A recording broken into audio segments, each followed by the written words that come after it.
Hace unos años conocí una brasileña hermosa, a Nessie. Encontrei. Ela se mudou, mas eu consegui o endereço do local de trabalho dela.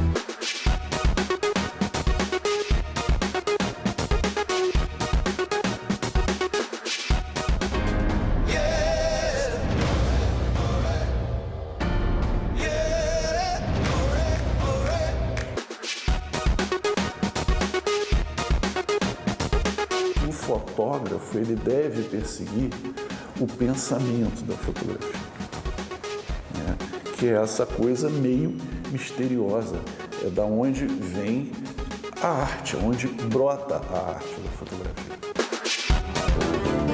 Eu não sou besta pra tirar onda de herói, sou apaixonado, sou cowboy, cowboy fora da lei.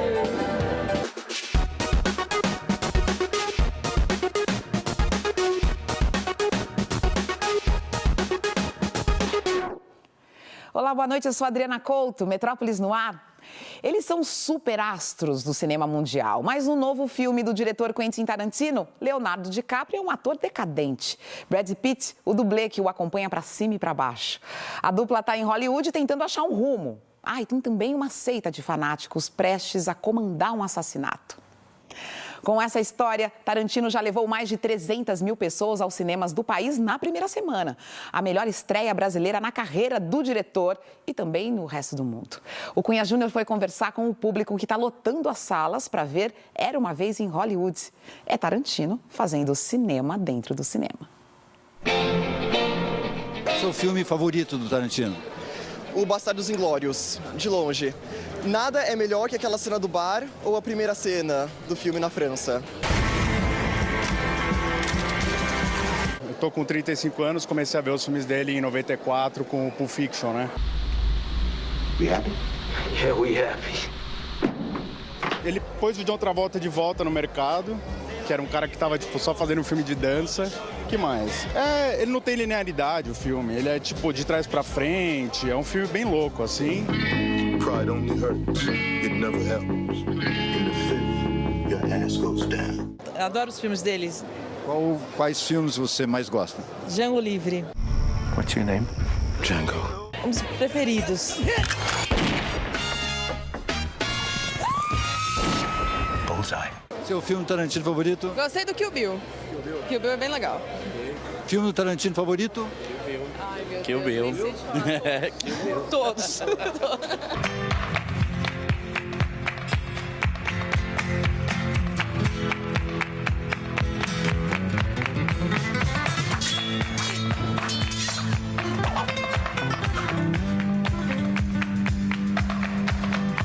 Pulp Fiction. Django. Cães de aluguel? O que é o cinema do Tarantino? O cinema do Tarantino é o cinema do cinéfilo, né? Do cara que... Ele trabalhou em videolocadora, né? Antes dele ser diretor de cinema, ele trabalhou em videolocadora, assistiu todos os filmes, todos os gêneros, e isso ele emprega nos filmes dele. A gente já vê isso em Cães de Aluguel, lá de 1992, um filme cheio de referências. Essa parte que eu estou fazendo aqui é uma brincadeira, né? Como o cinema do Tarantino, e esse aqui especialmente, Era Uma Vez em Hollywood, é uma metalinguagem, né? Quer dizer, o cinema que fala do cinema, que fala do cinema. Eu estou fazendo essa brincadeira aqui, que o Alcides está me entrevistando. I'm Rick Dalton. It's my pleasure, Mr. Schwartz. Call me Marvin. Put it there. That's your son? No, it's my stunt double, Cliff Booth. Era Uma Vez em Hollywood, o Tarantino mistura personagens reais com personagens fictícios. Fictícios aí são Leonardo DiCaprio, que faz um ator que está em fim de carreira, né? E o dublê dele, que é o Brad Pitt. Os personagens reais aí são o Polanski, o diretor, e a mulher dele, a Sharon Tate, que foi assassinada, na verdade, pelos fanáticos que seguiam o Charles Manson, né? Nossa, teve coisa do James Bond, teve coisa de todos os spaghetti westerns que teve. A grande diferença dos anos 60 era dos faroeste, dos Bang Bang. Fora o Batman, Piu Popo. É interessante que tem sempre atores que vêm aparecendo de novo nos filmes, né? We're all tickled to hear you say that. É uma obra-prima. Obra-prima? Sem dúvida.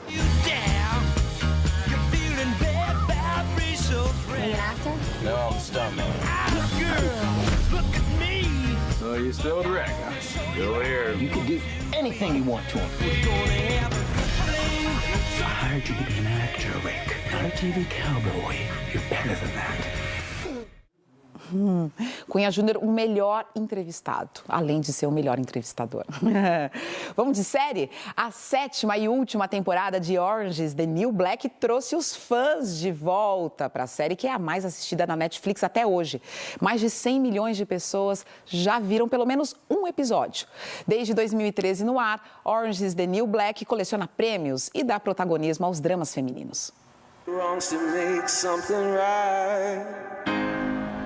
I recently got out of federal prison, and I'm trying to get back on my feet. Now, this is my life. A minha dica de hoje é Orange is the New Black, uma série que fez história. Ela foi a 3ª produção original da Netflix, lançada em 2013. E, ao invés de soltar um episódio por semana, a plataforma disponibilizou toda a temporada de uma vez. Isso ajudou a criar um novo hábito, que é o binge watching, a maratona, aquela coisa de você sentar e ver todos os episódios num fim de semana.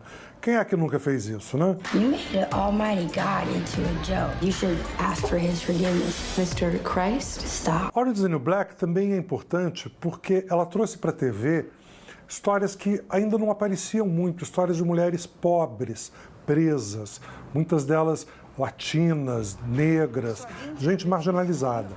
Para quem não sabe, a série é baseada no livro do mesmo nome, de uma autora chamada Piper Kerman, que passou 1 ano e pouco na cadeia, porque muitos anos antes ela havia ajudado uma ex-namorada a trazer uma mala de dinheiro de tráfico de drogas da Europa para os Estados Unidos. A Piper passou esse ano e pouco na cadeia e saiu completamente mudada. Escreveu o livro e hoje ela é uma ativista pelos direitos das prisioneiras. Look at you, Blondie. What'd you do? I read that you're not supposed to ask that. Well, you studied for prison? You stole my life. We both live here. We have to deal with each other. Existe uma personagem chamada Piper na série, que é meio baseada nela, e era assim, uma patricinha que de repente é jogada naquele ambiente da penitenciária. Ela era a protagonista, só que aos poucos as mulheres em volta, cada uma com o seu caso, foram também passando para a linha de frente. E aí, Orange is the New Black virou realmente um programa revolucionário, falando de tramas muito raras na TV e dando oportunidade para um monte de ótimas atrizes que não se encaixam naquele padrão de beleza de Hollywood. Don't focus on what you can't fix. Focus on what you can. What is it you really want? Ice cream. And justice. Na sua 7ª e última temporada, Orange is the New Black voltou a florescer. Parece que para ter que dar tanto desfecho para tantas histórias diferentes, os roteiristas capricharam. O resultado é, acho que talvez a melhor temporada de todos os tempos, com grandes atuações. Alguns finais são felizes, outros nem tanto. Mas vale muito a pena voltar para a cadeia com Orange is the New Black. Esteja preso.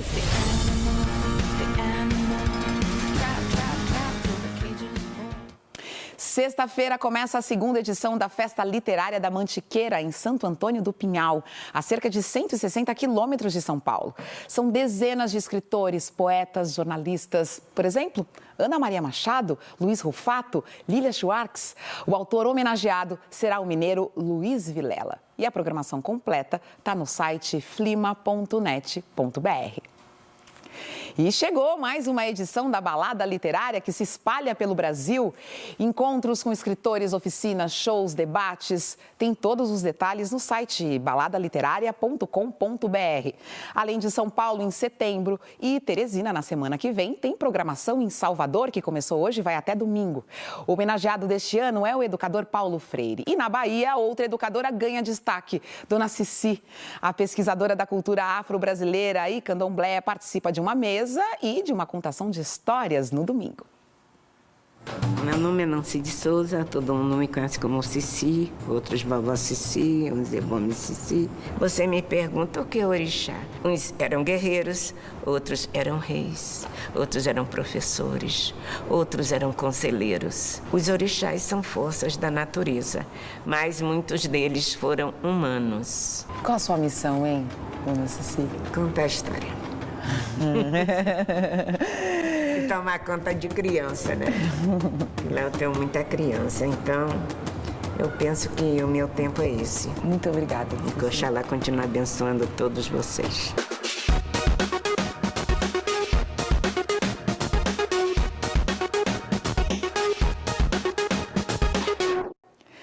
Vai começar a 30ª edição do Festival Internacional de Curtas-Metragens aqui em São Paulo. O Cunha Júnior conta mais pra gente. É isso mesmo, Adriana. Começa amanhã, por isso nós recebemos aqui no estúdio a Zita Carvalhosa, diretora do festival. Boa noite, Zita. Boa noite. Seja bem-vinda sempre aqui ao Metrópolis. É muito bom estar aqui de volta para anunciar a programação do festival. Exatamente, na sua 30ª edição. 30 anos. 30 anos. Zita, qual é a principal diferença 30 anos atrás, hoje? Tecnológica, o que mais? Acho que tecnológica é básica, né? Porque a gente começou o festival convidando os filmes por carta, recebendo as latas e os VHS para assistir. Telegrama. Nada disso tem mais nem assunto, né? Uhum. E hoje, sei lá, a gente recebe quase 4.000 filmes. Então, a escolha é mais difícil. Pela internet, pela link, internet, tudo link. E tudo isso, a produção mundial aumentou muito, porque as novas tecnologias dão mais vozes, né? Uhum. Então, a gente diz que a gente completa 30 anos com uma pluralidade de vozes no festival, de muitos lugares do mundo, de muitas regiões do Brasil. São 324 filmes contados até agora, a gente nunca sabe, né?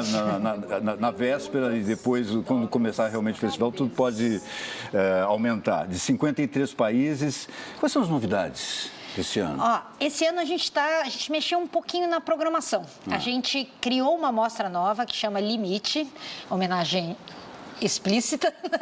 Ao Mário Peixoto, o filme Limite, Mário Peixoto. Exatamente. Que é uma mostra de filmes mais ousados em termos de narrativa, em termos de mistura entre artes, em termos de ousadias, né? Estéticas e narrativas.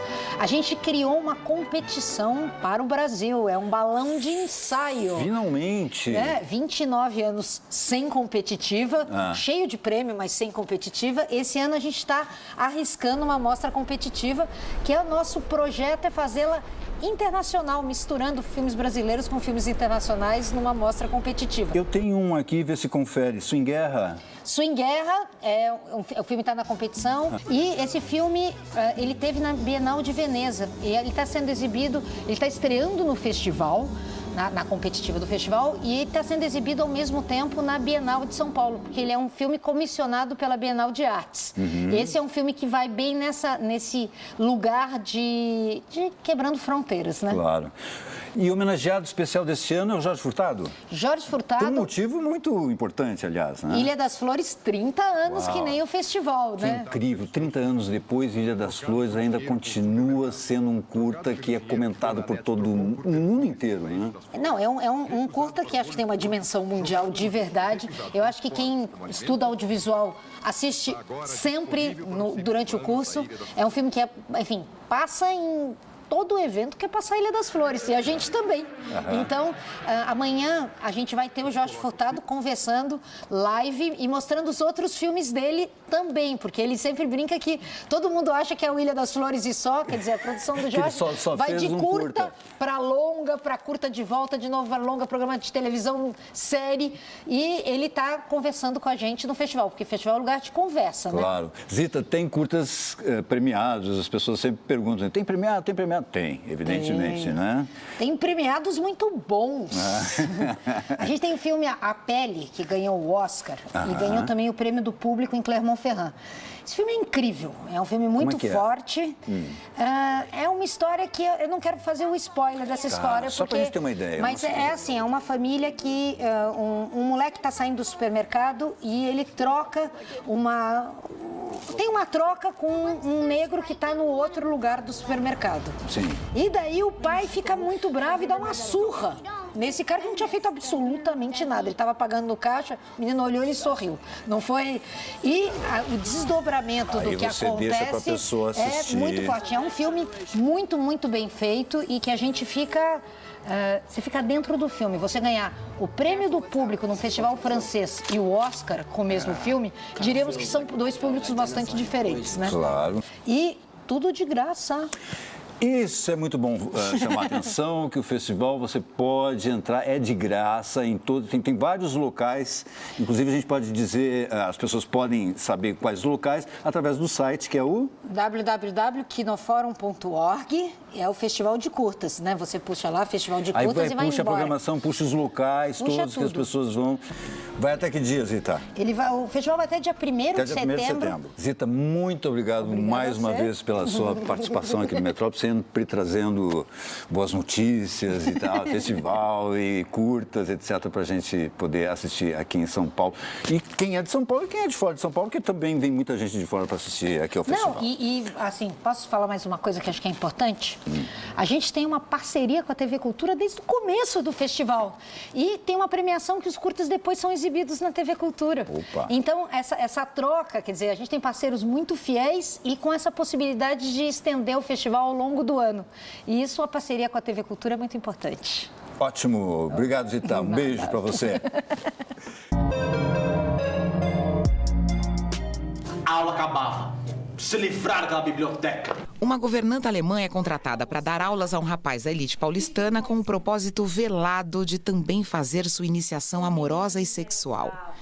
Amar, verbo intransitivo, é adaptada do primeiro romance de Mário de Andrade, escrito em 1927, e coloca em pauta o papel de subordinação da mulher. Ainda tem sessão amanhã e na próxima quinta-feira, às 21h, no Teatro Eva Herz. Não sei o que é Vertraust. Mas depois o coração deles principiou fazendo que nem o mar. Deles, não, Carlos. Deles só. Não, quem votou nulo? Gente, alguém votou nulo. Eu não fui. Não, e nem eu. Em Vila, 3 mulheres discutem o que fazer com a Vila Grimaldi, um dos principais centros de tortura e extermínio da ditadura chilena de Augusto Pinochet. Criar um museu, um parque temático? O texto do chileno Guilhermo Calderón discute o que escolhemos como memória individual e memória coletiva de um povo. Vila está em cartaz no Espaço 28 até 8 de setembro e depois vai para o Teatro Arthur de Azevedo de 13 de setembro a 6 de outubro. Só que esse museu cria a impressão de um ponto final. Como se o que aconteceu já foi. E a verdade é que não... O secretário nacional de Cultura, Henrique Medeiros Pires, pediu demissão do cargo hoje. Ele disse que não concorda com os filtros e tentativas de censurar atividades culturais. O ministro da Cidadania, Osmar Terra, nega e diz que pediu para Henrique entregar o cargo por entender que ele não estava desempenhando as políticas propostas pela pasta. Hoje, o ministro assinou a suspensão de um edital para TVs públicas que tinha séries de temática LGBT entre as categorias contempladas. Na semana passada, o presidente Jair Bolsonaro tinha criticado projetos aprovados para a última fase do concurso, inscritos nas seções de diversidade de gênero e sexualidade. O edital também contempla outras categorias, como sociedade e meio ambiente, qualidade de vida e profissões. Foi lançado há mais de um ano com 70 milhões de reais do Fundo Setorial do Audiovisual. Agora fica suspenso por 6 meses, segundo o governo, por necessidade da recomposição do comitê gestor do Fundo Setorial. O presidente já afirmou que teria degolado tudo na Agência Nacional de Cinema. Só não pôde fazer porque a diretoria da Ancine tem mandato de 4 anos.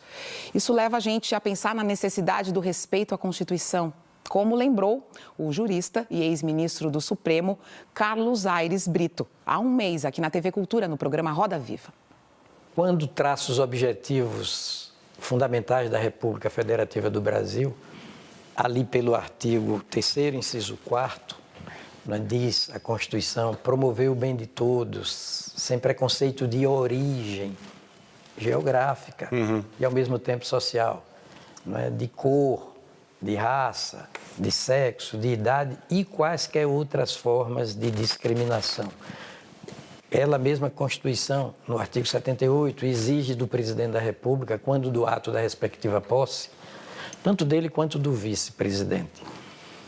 É o compromisso mais solene possível de cumprir, manter e defender a Constituição, observar as leis, promover o bem geral do povo brasileiro, todo o povo brasileiro geograficamente considerado, de ponta a ponta, norte a sul, leste a oeste, e defender, não é? Sustentar a integridade, a união, a integridade e a independência do país. Depois de uma viagem de 4 anos pelo mundo, o cineasta Murilo Salles reuniu mais de 2.000 fotos na bagagem. Foi a chance de treinar o olhar logo no início da carreira. Talvez por isso tenha se tornado uma referência como fotógrafo de cinema. Algumas das imagens mais representativas estão numa exposição aqui em São Paulo.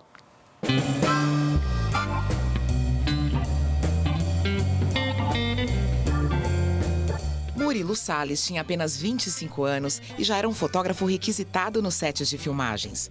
Em Dona Flor e seus 2 maridos, do amigo Bruno Barreto, ele teve o primeiro grande trabalho reconhecido. Para com esse pé, vadinho. Você esquece que eu sou uma senhora casada e séria? A única pessoa que pode pegar em mim é meu marido, viu? Dona Flor representou essa coisa do cinema indústria. Foi uma magia, bateu de uma forma no Brasil impressionante. Foi muito bonito isso. Aí eu achei que eu tinha feito, né? E eu, aos 25 anos, caramba, deixa eu me jogar na vida. E eu fui me jogar na vida. O autoexílio que Murilo propôs durou 4 anos. Tempo que ele viajou por algumas das principais capitais do mundo e reuniu mais de 2.000 imagens do cotidiano. Eu tinha uma Nikon que eu tinha comprado, né, que eu usava assim quando estava fazendo viagem de locação para fotografar. Aí eu comecei a fotografar, comprei um slide, comecei a fotografar. Eu disse, eureka, eu vou fazer isso. Quando eu volto, o meu trabalho acho que dá um salto incrível, que é visível no cabaré. Para no peito de Luque, para Kempes. Kempes! O retorno ao cinema foi a direção de fotografia de Cabaré Mineiro de Carlos Alberto Prates Correia. E percebe que os anos em que passou na estrada guiaram toda a carreira dele. A fotografia mais jovem aqui tem 40 anos, né? E ela nasce dessa exata necessidade de me relacionar cotidianamente com luz, com sombra, com movimento, com quadro, né, com a cor. Todas essas questões que são questões de fotógrafo, mas também são questões de um cineasta.